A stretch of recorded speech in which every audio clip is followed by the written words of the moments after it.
fast Gee.ใครแต่บ่มีรถ Be ต่าง scared. My God. Taxi. ๆพี่น้องเอ้ยพากันเข้าในเมืองไปตามอิสริมันบอกไปกันไปแล้วพวก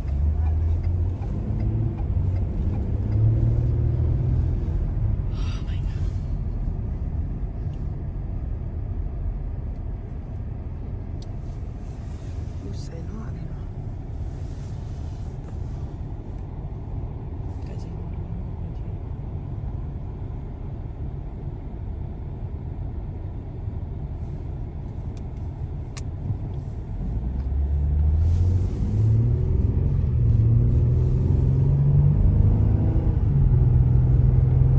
ถ้าจะเบิ่งสภาพอากาศอ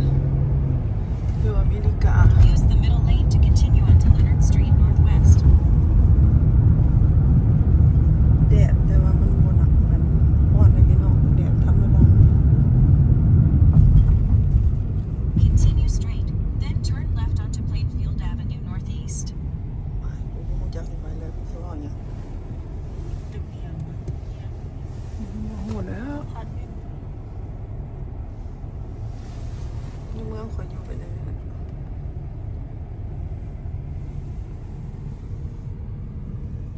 สภาพอากาศสดชื่นสวยงามเต็มไปด้วยแดดแต่ว่าจักแต่ข่อยอยู่ทางไหนข่อยก็ยังบ่รู้เบิ่งเอาพี่น้องเอ้ย At the light, turn left onto Plainfield Avenue Northeast.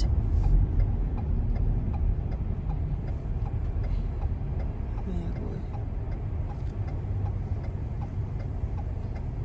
อ้ย ทางเถื่อนก็เตือนแต่ไก่มันทางเถื่อนก็บอกปุ๊บเราต้องไปปั๊บ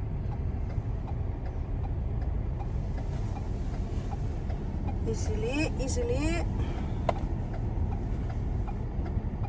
ไปตามอิสลินี่ตามมันต่อโอ้ยไปเยอะไปแล้วตามรถท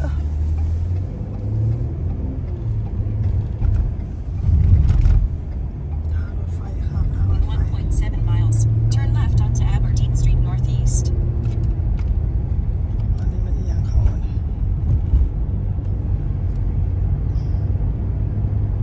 เป็นสีกลาวันจงตึกเขามีอย่างคือแต้มเพ่นสีสิเนาะกูก็ไม่เห็นเมืองอันนี้เป็นเมืองอีหยัง เข็มเลยเป็น แกนเลเป็ดอ๋อแกนเลเป็ดแต่ว่ามันแต้มสีเพ่นสีข้างฟ้า ก็เลยเป็นเขา อ๋อโหดไอเดีย good idea แปลกดีนะสภาพแกนเลเป็ดแกนแรบิทมาเที่ยววันนี้มาเที่ยวเลยมาหาอาหารดังๆแกนเลเป็ดกิน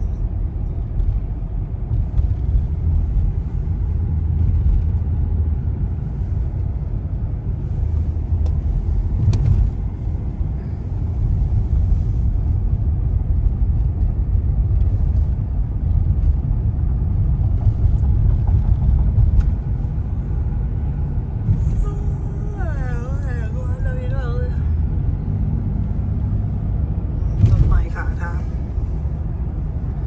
คือก็ไม่ตายเบิดแต่ In มันบ่ 1 ตาย mile, turn left onto Aberdeen Street Northeast.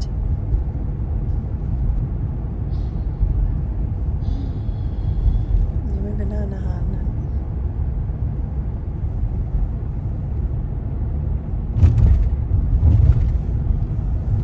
น้ำขนาดเลยบ่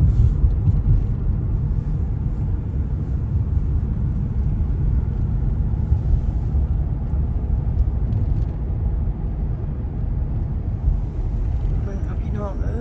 ยอยู่อเมริกาเป็นแบบนี้ล่ะงามสวยงามหลายธรรมชาติเขายังหลาย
ก็บ่มีหยัง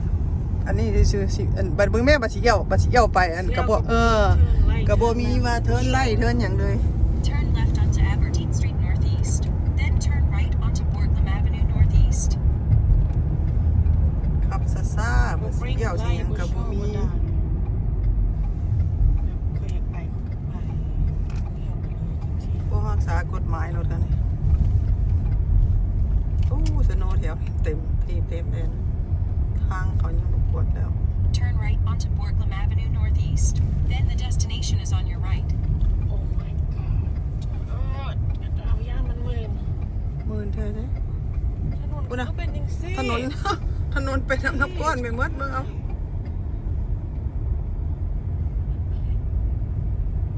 ตายกูหอดเท่านี้เลยเด้อพี่น้องเอ้ยบัดสิเมื่อก่อนสิทายใหม่สภาพอากาศอยู่อเมริกางาม Turn บ่ left onto Sly Boulevard Northeast. Then turn left onto มันก็สิสไลด์ไปเลยล่ะ Northeast. งามหลาย ซื้อถนนกับสไลด์บูรวัต สไลด์หยัง สไลด์บูรวัต สไลด์บูรวัต not eat รถอีไปสิมาอยู่ใส่ก็ยังบ่ฮู้ตายบ่มีฮอด Turn left onto Borglum Avenue Northeast. Then the destination is on your left. บ่ฮู้ฮอดว่า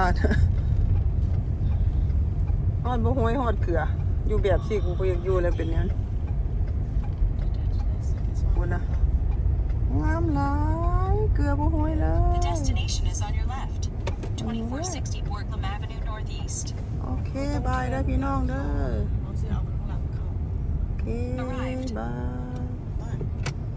เจอกันคลิปใหม่เด้องามหลายบ๊ายบาย